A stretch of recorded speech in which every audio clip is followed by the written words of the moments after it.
Et bienvenue pour cet épisode 18 de mon apprentissage Flutter. On va voir le concept des clés, les keys qu'on a utilisés également dans notre application de dépenses avec ListViewBuilder.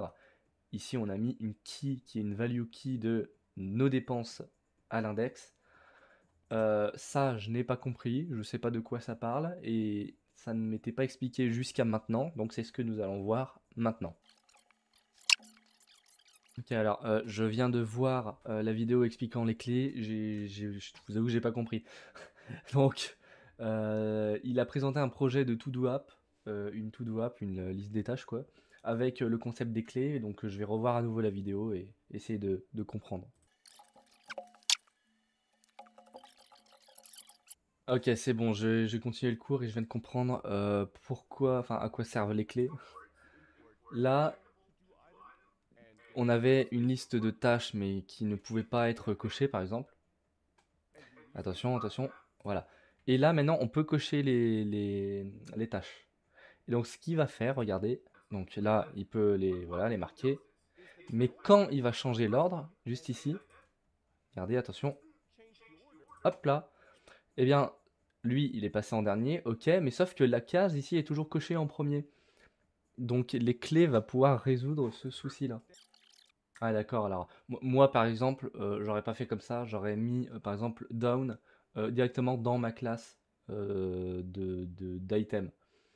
Voilà, enfin de to do, ma classe to do. Mais lui en fait il l'a exporté, donc c'est-à-dire que les to do elles n'ont pas vraiment d'état. C'est surtout au niveau de l'affichage et à l'initialisation en fait qu'elles ont un état.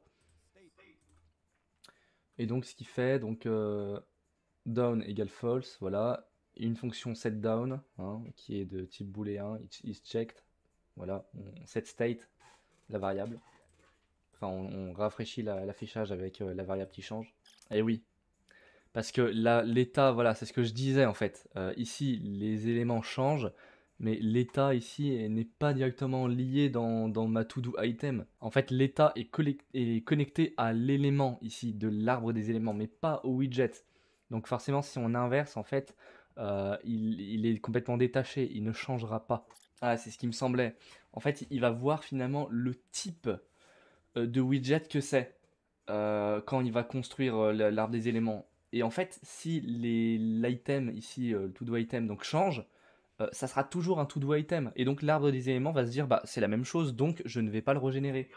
Voilà, et donc les clés ici vont pouvoir permettre de lier un widget à un élément, mais vraiment lié. C'est-à-dire que par exemple là, c'est le même widget hein, entre le A et le B, ça reste le même, c'est un to-do item, sauf que la clé va être différente. Et donc bah, forcément, si on inverse un élément, enfin un widget, donc les clés ne matchent pas ici, donc forcément ça va mettre à jour l'arbre des éléments pour avoir la clé B avec la clé B ici, et donc l'état qui sera AB. Finalement, en fait, je pense que notre clé, ça va être finalement notre ID.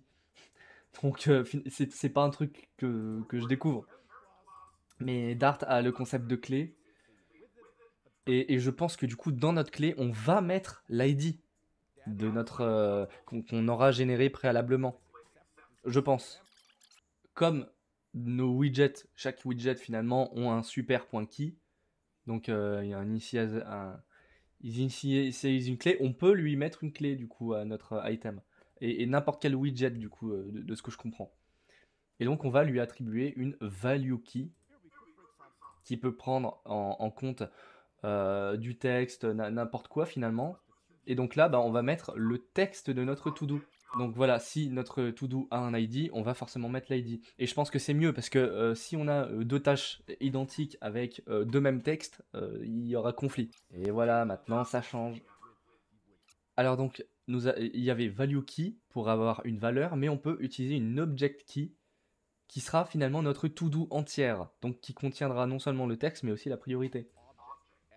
Et on peut même se passer d'ID si on ajoute la date de création, parce que la date ne sera jamais pareille entre plusieurs tâches. Donc le formateur là, il dit qu'il préfère la value key parce que c'est plus optimisé, c'est plus léger. Bah oui, puisque c'est une valeur.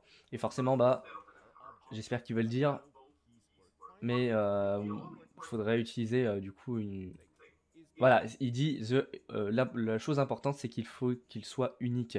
Et donc, bah, le texte n'est pas unique, donc il utilisera un ID. C'est fini pour cet épisode sur les clés et on se retrouve pour le prochain épisode.